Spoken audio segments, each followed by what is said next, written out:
This is hands down the easiest way to make a loaf of sourdough bread. First of all, you're going to feed your starter the night before. I fed mine at 10 o'clock last night. I've got plenty of starter here to make lots of bread, and I'm going to put into my bowl 300 grams of water. Then I'm going to add in 150 grams of sourdough, lovely and active. And then I'm going to add in 500 grams of Canadian white bread flour with a protein content of 15 grams. And then I'm going to add in 10 grams of salt. I've added the flour, and now I'm just going to add in 10 grams of salt. I'm going to mix it up until it makes a nice shaggy dough. And it should look a little bit like that. I'm going to cover this up with a plastic cover. I'm going to put it on the side and come back and do my first stretch and folds in 30 minutes. It's been 30 minutes. Got a wet hand so that the dough doesn't stick. We do 1 stretch and fold, 2 stretch and fold, 3 stretch and fold, 4 stretch and fold. Cover it back up and leave it for another 30 minutes. Second stretch and folds. As we can see, it's actually starting to come together a lot better. It's no longer looking like a shaggy dough. Our second round of stretch and folds is done. There we go. And then we're going to put the cover back on, put it on the side, and come back in 30 minutes. We're now onto our third stretch and folds. 1, 2, 3, and 4. That's it. And then we do one more. We're now on our last stretch and folds, and you'll see that the dough has changed completely in this last couple of hours. So just 1, 2, 3, and 4.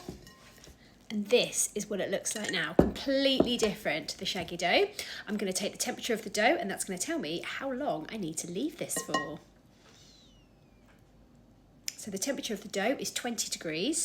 And based on that, it needs to be left for 14 hours. And I don't want it to be left that long, so I'm going to go and find somewhere nice and warm. I'm not going to put it somewhere hot, I'm going to put it somewhere warm. And then in about 5 or 6 hours, I'm going to come back, take the temperature again, and see how long it needs to be left for. I did put it somewhere nice and warm to bulk proof, and now it's up to 23 degrees, which says that it should take 8 hours. It's been 8.5. We'll stick with that. That's not a problem. As you can see, it will have risen slightly in the bowl there, so it's definitely looking really good. Now I use rice flour on the side. Get yourself some rice flour. It's a game changer when making sourdough. It stops everything sticking. It means you don't have to clean your banneton out very often, because it actually protects like a layer between the dough and then the banneton itself, and it stops it sticking to the side. So then what we need to do is turn it out, and I use a plastic scraper just like one of these. So I'm just going to turn it out just like this.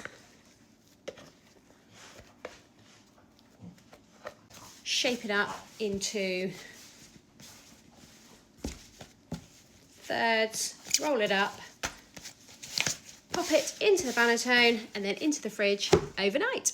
It's now been in the fridge for about 12 hours. I took it out when I preheated the oven to 240 degrees and put this whole thing in the freezer just like this for 30 minutes. It does make a difference. Take the top off, you'll see it's still a soft dough, but it's just ever so slightly sort of firm on the outside. So it means that when we go to score it, it does make it a little bit easier. Using my sling, flip it out, turn it over, and then this is where you can get creative, do whatever you like with it. I'm just going to draw some little wheat stalks down one side, and then do a nice big cut down one side with the bread loam. Does make it easier. And then I'm going to get the Dutch oven out of the oven, which has been preheating for 30 minutes.